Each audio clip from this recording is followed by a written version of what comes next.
Oui, ça va. Oui.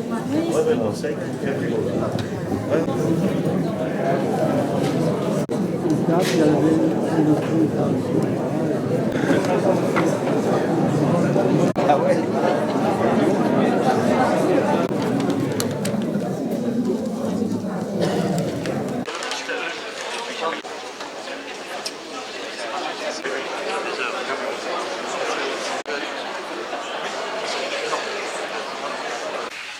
Élection municipale de Saint-Palais le 15 mars 2026. Nombre d'inscrits 1396. Abstention 393. Votants 1003. Soit un pourcentage de 71,85%. Bulletin blanc 18. Bulletin nul 14. Exprimé 971. Ont obtenu la liste numéro 1, conduite par Mme Daguerre-Mailly, Ensemble pour Saint-Palais, 410 voix. Liste 2, Ancina de la Paléo, Tous unis pour Saint-Palais, liste conduite par M. Aïssaguer-Pétian, 561 voix. Yes.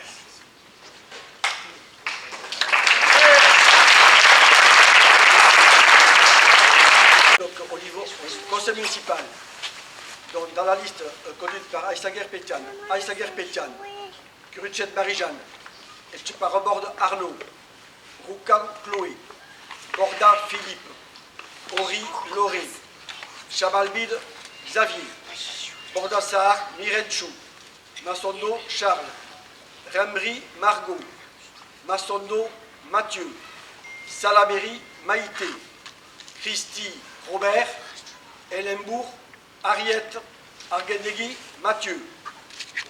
Liste conduite par Daguerre-Mailly, Garicos Daniel, Arros Castillon Marie-Noël, Astabi Arnaud. Voilà. Travailler et on a pu beaucoup s'appuyer sur ce bilan. Il y a Milesker enekin zirenak guzikin elgarrekin ginen eta ontzaren egin dugu Milesker zuri Monika Mandesau. Voilà, merci beaucoup. Et merci surtout à vous parce qu'en fait vous avez vraiment fait confiance, ça fait très plaisir et on est hyper motivés, on a une super équipe. Donc vous pouvez nous faire confiance pour les années à venir. Milesker zuri.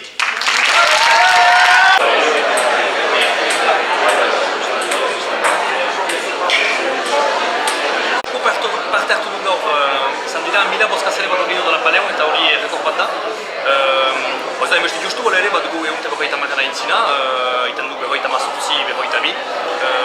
Amabost, gure zerrendatik gure ekipatik amabost izan dira eta beste ekipatik lau. Ni biziki konten, denak ben biziki konten gira. Ekipa azkar bat montatu dugu eta motibatzea dena eta maizak baditugu eta bihar hasten gira lanian. Lanean biharko egin duzuten, motibatuak zinezela gogotxo ere emaitzak emaiterakoan, orai artere lan egin duzu ikusten dira, lan gehienak, bada pumpa gunea gaztentzat egina dena, bideak gunean ere nola berritoa izan den, eta horren erakustoki gune hori ere bilakaturik, pilotalekuko gela, lan egitz egin dira, zurra laizte retoriko da ere donapura, zerrendako baten borroka izan da azken urte hauetan, bada gauza egiteko, batiko Donapole dela Baxinafarroko hiri nagusia biztanlekoaren aldetik, populazioa emendatzen ari da, hori dena kuidatza, zahartzen ari den biztanleko bat, erronka hundia hortan ere. Bai, bada gauza asko egiteko oraindik, gu bai dugu proiektuak gureak, hor zahar berrizen asiak gira hirigune zentroan diren bastimendu horiek, eta nahi dugu dinamika, badugun dinamika hori atxiki eta bultzatu. baitugu ere beste proiektu batzuk piskat epe luzeagoan, ezagun biduze bazterriko zaharberritzeak ere eramaitea.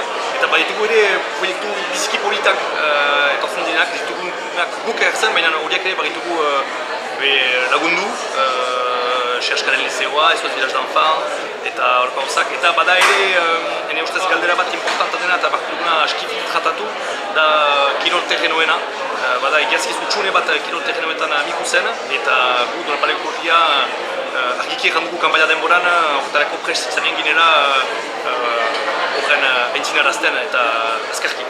Egiaz gaina, elkarko ere hor da, puntu importanta, hor ere, usiak zuzte, nola zidatu, nola eraman? Bai, hori astapenetik erranak ginuen, irigune elkarkoan, Arnio Esparro Bord da izanen Dona Paleoko ordezkari, eta espero dugu ere berak amikuseko ordezkaritza okaren duela. Guk pesatu dugu gure ekipan justuki kolektiboki lan egitea, gure artean, errolak edo lanak partekatzia, eta lan hori zinez funtsezkoa da, biziki importantea da, eta untsa eraman behar da, eta Arniok badu fedea horren eramaiteko, eta joan edo egunetan Arnio Esparro Bord zerriko dugu irigune elkarkoan, gure ordezkari. Talde anitza duzio, baina oso abertzale gisa ere asumitzen duzu zure burua, eta Euskararen alde lana eramana zen, gogoa ere handiago da, entzuten gero beste batzuetan ere Euskararekiko azkartu nahi zirela, lekua utziz eta beste, hor ere erronka bat izanen da? Bai. Jasoin duk, eraman diau lan bat hor 6 urtez eskolari buruz, risuri bat bazen Dona Paleon, esatzen finalki hobetzia. Guai gauzak egin ditugu eta guk indortatik segituko dugu, eskuara netzat hartaz bat da, baina ez netzat bakarrik egin ekipan bat dira eskuara hartaz bezala dutenak. Eta bai, guri asmatzea nola oino indartu euskararen erabilera egunerokoan eta sustut herriaren bizian. Ebeskertzen zitugu Petian. Nik, zuek, bilesker hartzen.